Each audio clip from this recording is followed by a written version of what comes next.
Welcome to Logos Live. I'm Robert Martin, Director of the City Bible Forum in Melbourne, and I'm your host for the show. Logos is Greek for word or message. And Logos Live seeks to engage the Christian message in Melbourne.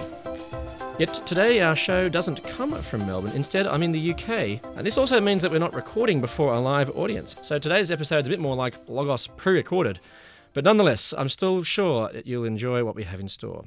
Now today we're meeting someone who is very familiar with the concept of interviewing people about the big questions of life.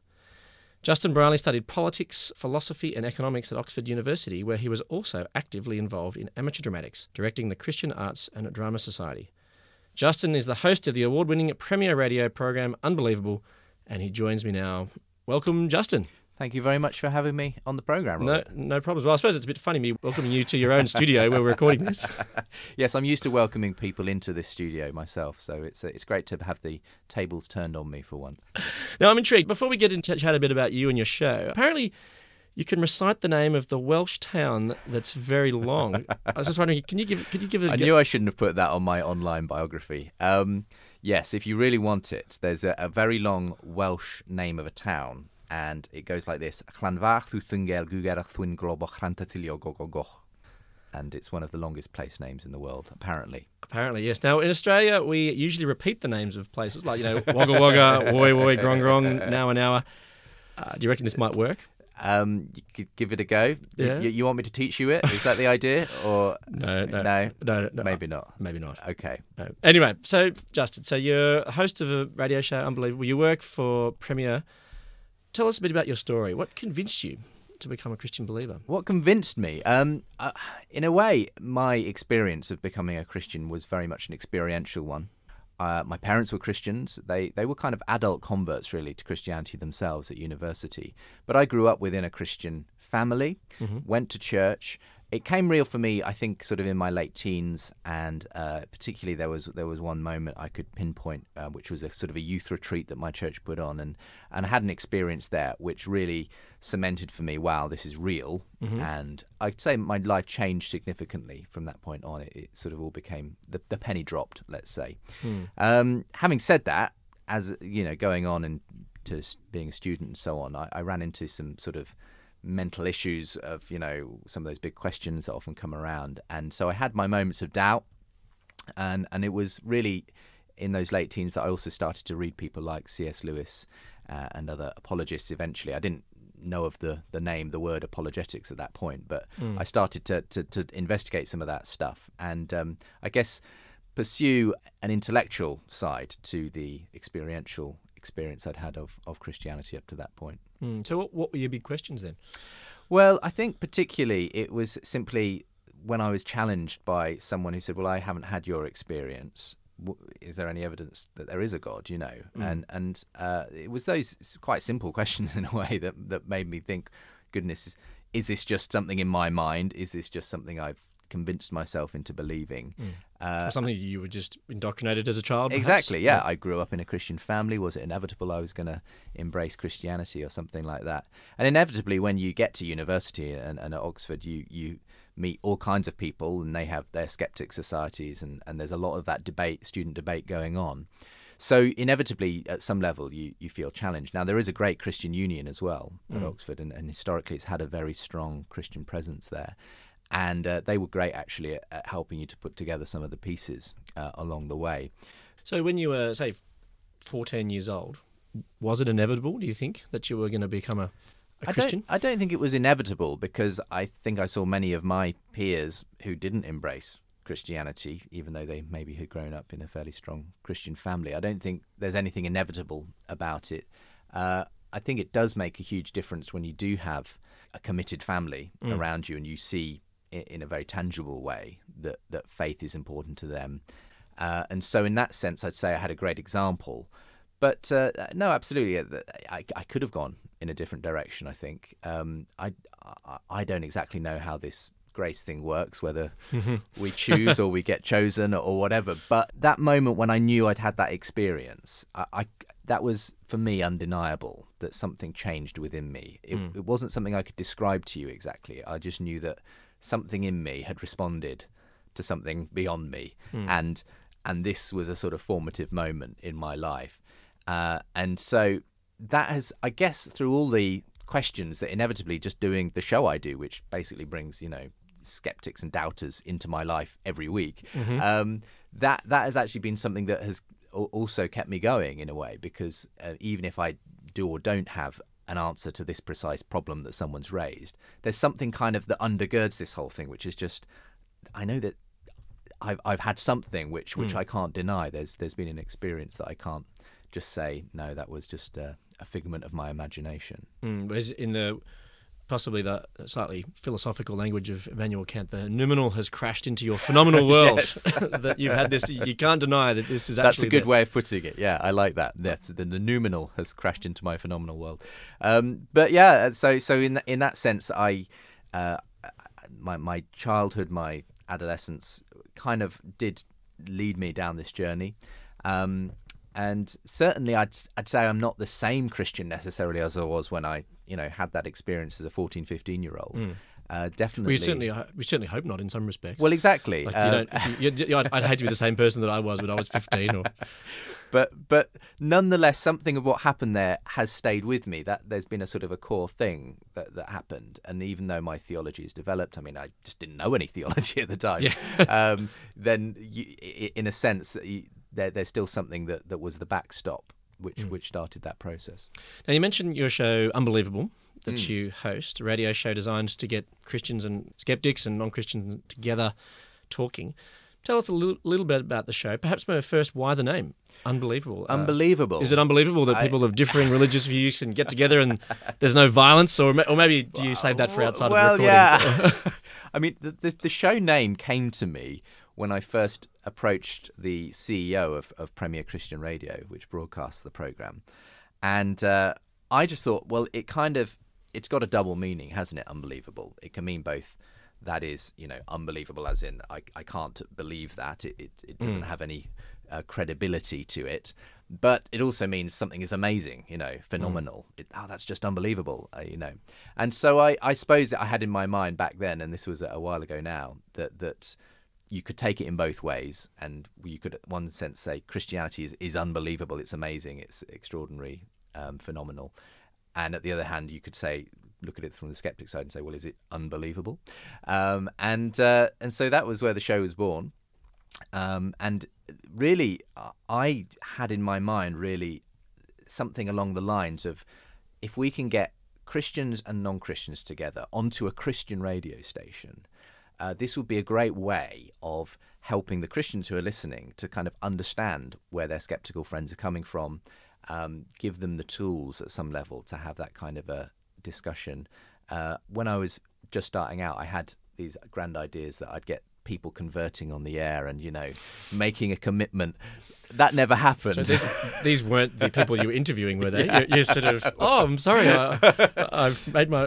But I soon learned that actually probably the most value that we'd have in this would be that you'd hear both sides of the argument. Now, that didn't go down well all the time, especially at the beginning, with the Christian listeners. Right. Because some had, and maybe they had a point, but some would write in and say, look, I can hear skeptical voices and atheists and whatnot any time of the week on the BBC. This is a Christian radio station. It's more or less our only Christian radio station in the UK. Why do you have to bring them on here? Kind of thing. Which, is a fair point. And I guess I justified it by saying, well, look, it's only an hour and a half a week. Mm-hmm.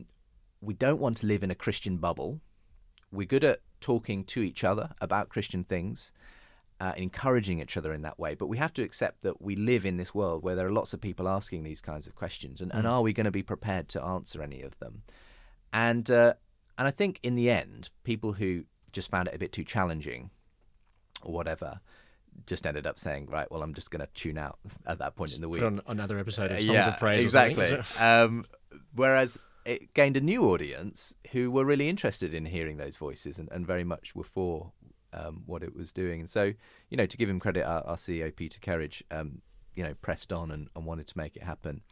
And in the end, of course, the podcast took off as well. And that's really where we saw a real growth as well in terms of the listenership, people who were seeking out this kind of material all over the world. Because I suppose at one level it's relatively unusual to have Christians and skeptics and non-Christians actually speaking in a civil, intelligent way. Yeah, and what I've found is because these days the internet has produced this kind of anonymous, very confrontational kind of debate structure very often between Christians and non-Christians. So you go on your Facebook and it can be a real bear pit and people will just start lobbing insults fairly quickly.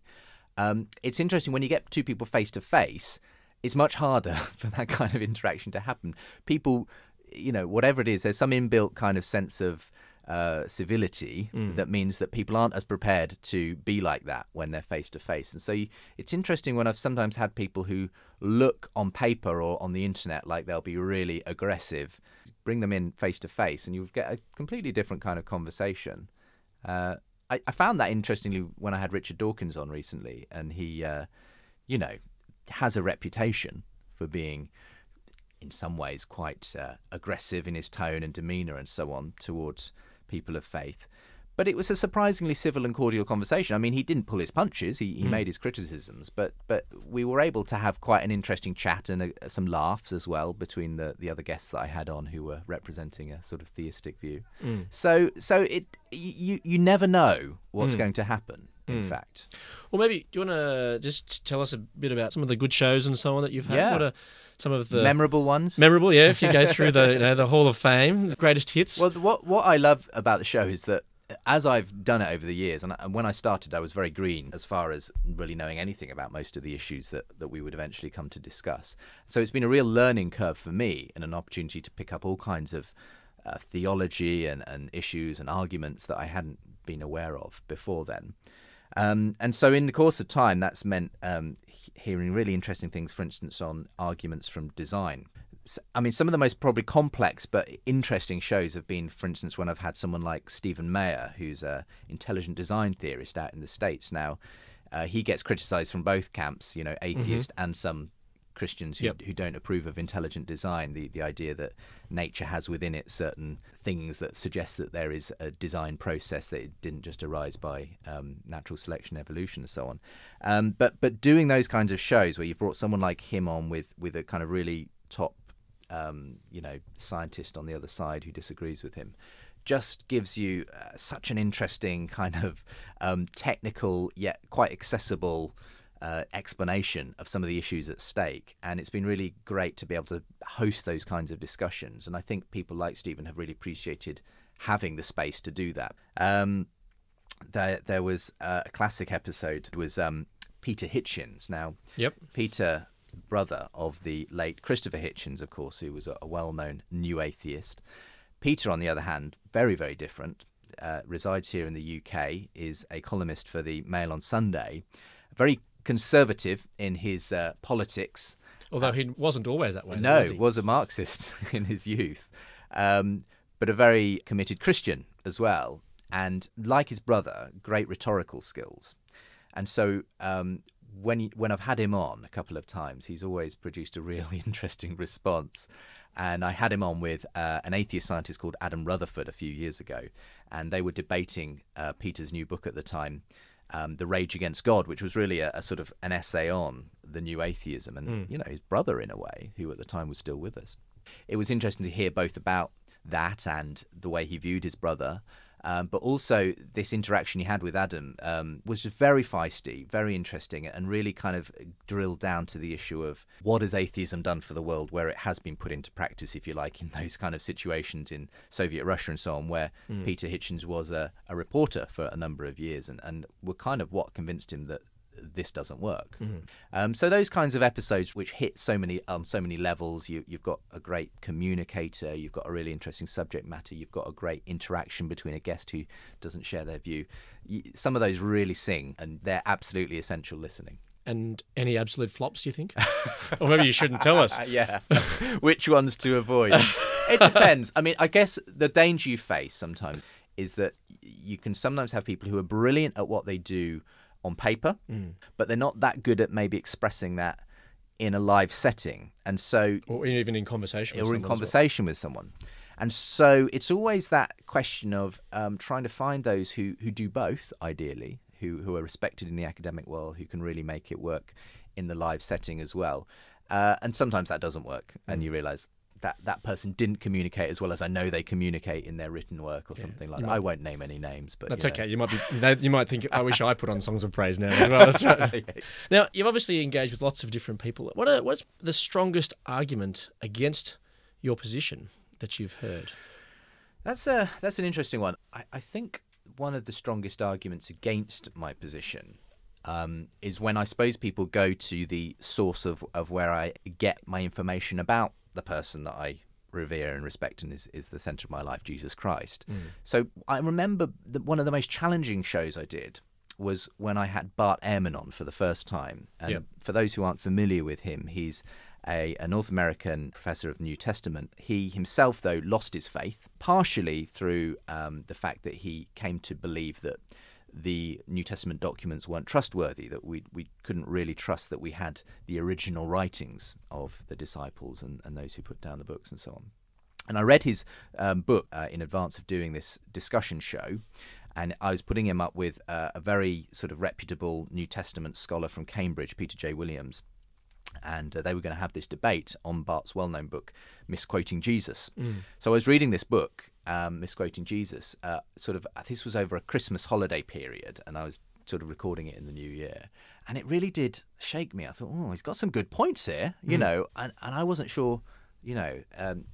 Now, as it turned out, once I started reading some of the follow-up material, some of the response books, I realised actually I can see now where some of this stuff maybe is slightly overstated in this book. I can see actually how when he says there are X thousand errors between manuscripts, how once you actually boil that down, it may not make that much difference to anything in the end. And these kinds of things, you start to kind of... Manuscripts are different because one says Jesus Christ, one says Christ Jesus. Or one exactly. says Differences between manuscripts and so on are really, you know, don't make any difference at all. And so when I started to look into that, and indeed when Peter J. Williams came on and started to explain some of that in the discussion they had, it kind of, you know, that turns the table again. And so you realise, oh, that sort of slight sense of, ooh, this is a bit worrying, tends to then dissipate a bit. So you were really listening hard to his answers in the debate. That's because this is not just a matter for the listeners out here. But that's why, in a sense, the show is challenging for Christians as well, because many times I'm raising problems for Christians where they never had a problem before. You know, they never came across this particular objection,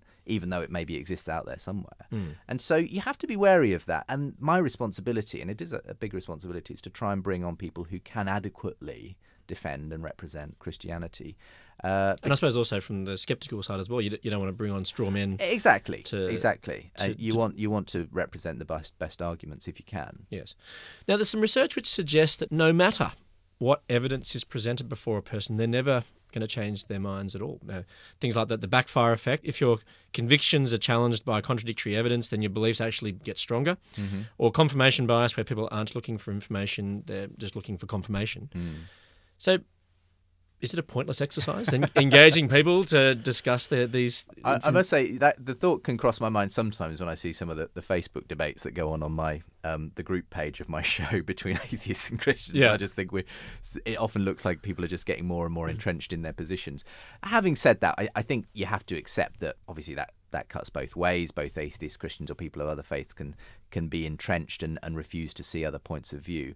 I think what's key is that you do retain an open mind. There's nothing wrong with having a firmly held belief. I think the question is, are you willing to hear other arguments, and are you willing to interact with them? And then it's down to each individual, I think, as to what they do with that. The fact is, there might be all kinds of other influences on a person that may make them not as willing to simply abandon a strongly held belief. So if they hear a great argument against God, some kind of why would God allow all this suffering in the world or something? They might say, well, that sounds good, but I've got this other experience or this other evidence which suggests to me there's also this other good evidence for God. And so it's inevitably you're going to have to work hard for someone who's really thought through and has spent some time grappling with that stuff and nailing it down. I think you're more likely to find, I've got good reason to believe this, and I'm not going to give it up very easily at this point. I think in a way, though, inevitably youth does make a difference, doesn't it? And I think we do become somehow a bit more less willing to budge the older we get. And so I think it's interesting to me that very often it's among students, young people, where they're at the point at which they're most willing to be open to other perspectives and to hear those discussions and be led in one direction or the other, because I think at that point in their life they're deciding, what do I think about these things? At a bit later on in people's lives, I think in a sense they're less likely to do that, because they feel like, no, I've kind of made my bed and I'm gonna lie in it. Of course, there are examples of people who've made an extraordinary turnaround in the direction of Christianity from atheism, who felt that they had to change their mind. I mean, even, I know he didn't embrace full-blown Christianity, but there's that example, isn't there, of Anthony Flew, who flew the coop, so to speak. Yeah, who was one of the, in his day, in the 60s, 70s, one of the most influential atheist philosophers in the world, and he, in his later years, decided to change his mind. Now, there was some controversy around that, but I spoke to him before he died, and he said, this was my decision. I think this is where the evidence points that there is a God. So it's interesting, isn't it, that so many people do inevitably get calcified in their position, that they'll build up a barrier of resistance, and you feel like even the best argument in the world wouldn't be able to convince that person. But I suppose there's something, you'd still think that the evidence could still change someone's mind, even if my position is so calcified. I think it's got to be a combination, though. I don't think evidence alone changes people's minds. I'm become convinced of that just from doing this show for several years. There has to be, in my view, a desire somewhere within that person for God. I think if someone doesn't want God, full stop, you can present evidence till the cows come home, and there will always be a way of saying, but it could be. There will always be a counter-argument. You'll never get, a copper-bottomed, irrefutable argument for God. There's always a get-out, if you like. And where I do see change, it tends to be among people who there's also something of a yearning, something of a, somehow this also fills something within them. It doesn't just answer a purely intellectual question. Now, as part of Logos Live, we reflect on the Bible, the Logos, which resonates with the experience of our guest. Acts 26 stands out because here the Christian message was publicly scrutinized and arguments were presented to debate the truthfulness of the Christian message. Now, we won't read the whole section, but the context is that the Apostle Paul was arrested and tried by the Jews for preaching the Christian message, and he was left in prison for some time and eventually appeared before King Agrippa, who heard Paul's case. And in his defense, Paul outlines three key evidences of the truth of the Christian faith.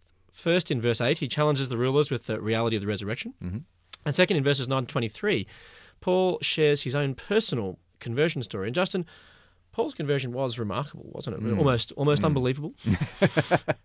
Yeah, and that's why I say there are many different strands. Yeah. And sometimes apologists can get almost to the exclusion of the others focused on the evidence and argument, if you like, I suppose, that one side of Paul's argument, which was the evidence for the resurrection, for instance. But it's such a shame to divorce that from the experiential element, which is obviously the other part of Paul's story, which is that he met something which knocked him off his horse. And so for me, it is important that we never lose that when we're presenting the Christian faith. If it's not backed up by something that has made a real difference in your own life, then I think the case looks weaker if you're presenting a purely academic and intellectual argument for the existence of God. And Paul's, is the classic example of someone for whom an experience of meeting the risen Christ changed his entire worldview. It didn't make him a less intellectual man. He then poured his intellect into reassessing his whole Jewish worldview in light of this extraordinary experience he'd had, and his letters and his theology are what we have as a result. And I suppose it's similar to your own story in some respects. The noumenal crashing into the phenomenal. Yeah, exactly. And then trying to work it out intellectually as I go along. And you can see Paul doing that, in his letters very often. He's kind of taking these big ideas and sort of applying them in whole new ways. Some of these things he's had from the Jewish law, and then seeing how that works out in Christ. And that's, for me, is exciting, actually, is to part of the excitement of being a Christian for me is to say this is an extraordinary worldview. We have this idea that God has broken into space and time in a person, in Jesus Christ, and this changes the whole world, and it changes me, and it will make a difference to how I live and the way I think about things as well. I don't think in the old ways, and that's a challenge and an inspiration to me, because it means I have to think Christianly as far as I can, and that's a wonderful thing. Now, Paul also outlines a third evidence for the Christian message, which is appropriate for a Jewish audience, which is the evidence from the prophets, which Jesus fulfills. And in verse 27, Paul asks the king if he believes the prophets. Then Agrippa responds. He says, "Do you think that in such a short time you can persuade me to be a Christian?" To which Paul responds, "In a short time or long, I pray to God that not only you, but all who are listening to me may today become what I am." Now, it seems like, again, this is what we've been talking about. There's a bit of inertia here for Agrippa to believe, even though Paul's presented a coherent argument, lots of evidence, and he's demonstrated it with his own life. Do you think that there might be some sort of confirmation bias? I think there is, in a way, and I think it's the classic case, isn't it, of King Agrippa has a lot to lose if he accepts this. And I think this is something that plays into so often people's decision to reject or accept Christ. It's a lot more than just, was I convinced by this argument? It's, what have I got to lose if I do this? The rich young ruler, I'm sure, was convinced of Christ was who he said he was, but when Christ asked him to give up everything he had in order to follow him, the cost was too great and he went away sad. And in that sense, I think all of us have something to lose by following Christ, even if it's just our own pride or our belief in our own ability to look after ourselves and not be dependent on something beyond ourselves. And I think, I think many atheists do look into these things as well as they can, but I don't think we should ever forget the fact that there's more than just an intellectual argument going on here. There's that question of, what would I have to give up if this were true? And is that making a difference to whether I'm prepared to accept it or not? So based on Paul and Agrippa's conversation here, do you think there's an unbelievable show here? Do you think you could... Agrippa and St. Paul, if you can sort that out for me, that would definitely be high on the ratings, I reckon. Anyway, it's been a pleasure today to chat with you, Justin. Thank you so much. Let me leave you with the Logos for the day. Short time or long, I pray to God that not only you, but all who are listening to me today may become what I am. I look forward to joining you next time for Logos Live.